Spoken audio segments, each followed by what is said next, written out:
நம்ம சேனல்லேருந்து தொடர்ந்தாப்பில் நீங்கள் வீடியோக்குள்ளே பார்க்க நினச்சிங்கன்னா இதுவரை நம்ம சேனலை சப்ஸ்கிரைப் பண்ணாதுங்க, சப்ஸ்கிரைப் பண்ணுங்கள். கீழே பெல் சிம்பிள் இருக்கும், அதையும் கிளிக் பண்ணுங்கள். சரி, வாங்க நம்ம வீடியோக்குள்ளே போகலாம். வணக்கம் நண்பர்களே. இந்த உலகத்தில் அன்புக்கு நிகரானது எதுவுமே இல்லை இல்லையா? அது மனிதர்களாலும் சரி, விலங்குகளாலும் சரி, அன்பு பாசத்துக்கு உரித்தானவர்கள் தான். மனிதர்களை விட விலங்குகள் உண்மையான அன்பை காட்டும். ஏன்னா மனிதர்களிடம் அன்பை வாங்கினோம்னா எதையாச்சும் நம்மிடம் எதிர்பார்த்து தான் அன்பை பெற முடியும் இல்லையா?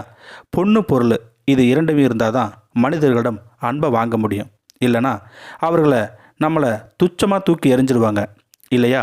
இதுவே ஒரு விலங்குகளிடமிருந்து ஒரு அன்பை பெறணும்னு நீங்கள் நினச்சிங்கன்னா அதை ஈஸியாக வாங்கிடலாம்.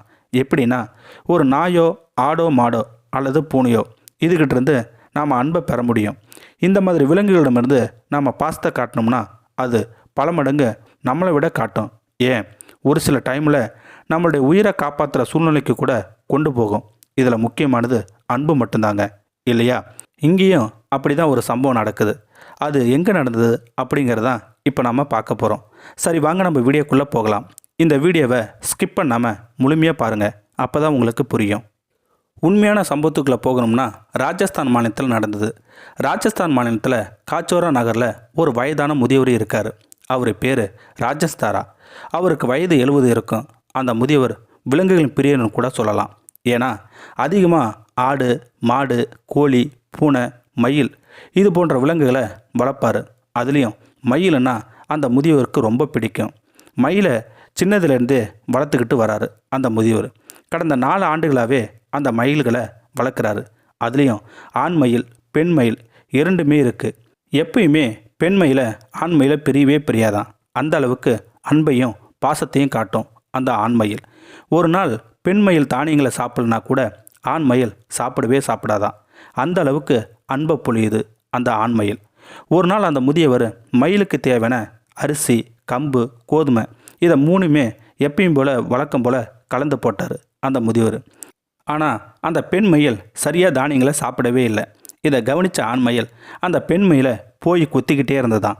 ஏன்னா, ஏன் சாப்பிட மாட்டேங்கிற, என்னாச்சு அப்படின்னு சொல்கிற மாதிரியே இருந்துதான் அந்த ஆண் மயில் அந்த பெண் மயில்கிட்ட. மறுநாள் காலையில் ஆண் மயில் பெண் மயிலை காணும்னு கூவிக்கிட்டே இருந்ததான். ஏன்னா ஆண் மயில் கூவினா பெண் மயில் வந்துடுன்னு நினச்சிக்கிட்டு கூவிக்கிட்டே இருந்ததான் அந்த ஆண் மயில். ரொம்ப நேரம் ஆகியும் அந்த பெண் மயில் வரவே இல்லை. சோகமாக ஆயிடுச்சு அந்த ஆண் மயில். வழக்கம் போல் எல்லா இடத்துக்கு போகிற மாதிரி அந்த ஆண் மயில் சுற்றிக்கிட்டே இருந்ததான். அப்போ தான் அந்த ஆண் மயிலுக்கு ஒரு அதிர்ச்சியான சம்பவமும் நடந்தது. ஏன்னா அந்த பெண் மயில் காம்பவுண்டுக்கிட்ட சுவர் ஓரமாக இறந்து கிடந்தது. இதை பார்த்த ஆண் மயிலுக்கு கண்ணீரே வந்துடுச்சு. இதை பார்த்த அந்த முதியவருக்கு ஒன்றும் புரியல, எப்படி இறந்ததுன்னு. கொஞ்ச நேரத்தில் அந்த பெண் மயில் தூக்கிட்டு போகிறாங்க புதைக்கிறதுக்காக. ஆனால் அந்த ஆண் மயில் 4 வருஷமாக ஒன்றா வாழ்ந்து வந்தோமே, இப்படி என்னை தவிக்க விட்டுட்டு போறியேன்னு அழுதுகிட்டே கூடையே போகுதான் அந்த ஆண் மயில். இதை அந்த ஊர் மக்கள் அனைவருமே பார்த்து அதிர்ச்சியாக ஆகுறாங்க. அந்த பெண் மயிலை புதைச்ச பிறகு அந்த இடத்த விட்டு வரவே இல்லையா அந்த ஆண் மயில், அழுதுகிட்டே இருந்துதான். இதை பார்த்த ஒரு நண்பர் ட்விட்டர் பக்கத்தில் பதிவிட்டிருந்தார். பெண் மயிலை பிரிய முடியாத அந்த ஆண் மயில் செய்த செயலுக்காக எல்லாருமே தன்னோட வருத்தத்தையும் இப்படி ஒரு அன்பை வெளிப்படுத்துன்னு சொல்லிக்கிட்டே வராங்க. உங்களுக்கும் சொல்லணும்னு நீங்கள் நினச்சிங்கன்னா கீழே இருக்கிற கமெண்ட் செக்ஷனில் சொல்லுங்கள். அது அப்படியே நம்மளோட சேனலை சப்ஸ்கிரைப் பண்ணாதுங்க, சப்ஸ்கிரைப் பண்ணுங்கள். கீழே பெல் சிம்பிள் இருக்கும், அதையும் கிளிக் பண்ணுங்கள். தேங்க்யூ ஃபார் வாட்சிங்.